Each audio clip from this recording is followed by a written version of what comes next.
ہم نماز پڑھتے کیوں ہیں؟ کیا کسی مسلمان کے ذہن میں یہ خیال آیا کہ نماز میں اس لیے پڑھوں کہ بے حیائی سے بچ جاؤں، نماز اس لیے پڑھوں تاکہ بد کرداری سے بچ جاؤں، نماز اس لیے پڑھوں تاکہ چوری چکاٹی سے بچ جاؤں، نماز اس لیے پڑھوں تاکہ غیبت سے بچ جاؤں، نماز اس لیے ادا کروں تاکہ بے حیائی سے بچ جاؤں؟ نہیں، ہمارے سامنے مقصد ہے ہی نہیں، ہمارے سامنے تو معاذ اللہ ثم معاذ اللہ ایک بوجھ اور ذمہ داری ہے۔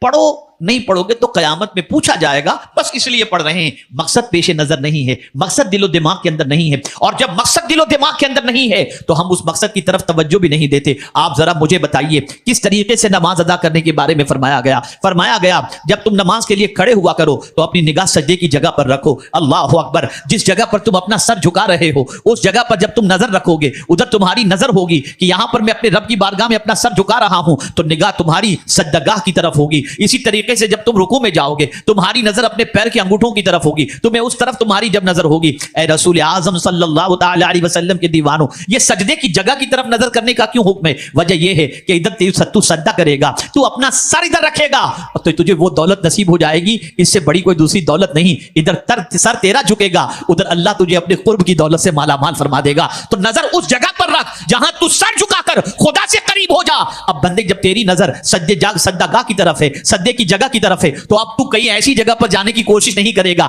جہاں جا کر یا جو چیز دیکھ کر تو خدا سے دور ہو جا، اس کے رسول سے دور ہو جا، اس لیے کہ ابھی تیری نظر اس جگہ پر رہی ہے جہاں سر رکھنے کے بعد تجھے اللہ اپنے قرب کی دولت سے مالا مال فرما دیتا ہے۔ لیکن ہماری نظر کہاں ہوتی ہے؟ کبھی دیوار پر ہوتی ہے، خیالات میں کبھی گم ہوتے ہیں، کبھی فکر میں گم ہوتے ہیں، کبھی حساب کتاب میں گم ہوتے ہیں۔ ذہن کہیں ہے، دل کہیں ہے، وجود کہیں ہے۔ نادانو، ایسی بھی کوئی نماز ہوا کرتی ہے، ٹھیک ہے، یہ نماز میں یہ نہیں کہتا کہ بارگاہ رب العزت کے اندر مردود ہوگی، نہیں، میں کوئی ایسا فتویٰ دینے والا آدمی نہیں ہوں۔ آپ نماز پڑھتے رہیں، برابر پڑھتے رہیں، کریکشن کرتے رہیں، برابر کریکشن کرتے رہیں۔ آج کریکشن کے لیے آپ کو موضوع آپ کے سامنے رکھا ہوں تاکہ آج کے بعد اپنی نماز کو درست کر سکیں۔ میں یہ نہیں کہتا کہ آپ کو اس نماز کا کوئی فائدہ نہیں ملے گا، مقصد نماز کی طرف آپ کی توجہ کو مبذول کرانا مقصد ہے۔ اس لیے کہ یاد رکھیں، اگر کوئی چوری چپاٹی بھی کرتا ہے نماز بھی پڑھتا ہے، اگر کوئی گناہ کرتا ہے نماز بھی پڑھتا ہے، اگر کوئی بے حیائی کرتا ہے نماز بھی پڑھتا ہے، تو اللہ کی ذات سے امید ہے یہ سجدہ کبھی اس کو بے حیائی سے روک لے گا، یہ نماز اسے برائی سے روک لے گی۔ ایک نہ ایک دن نماز اپنی تاثیر اس کے سامنے پیش کر کے ہی رہے گی۔ اس لیے کہ ظاہر سی بات ہے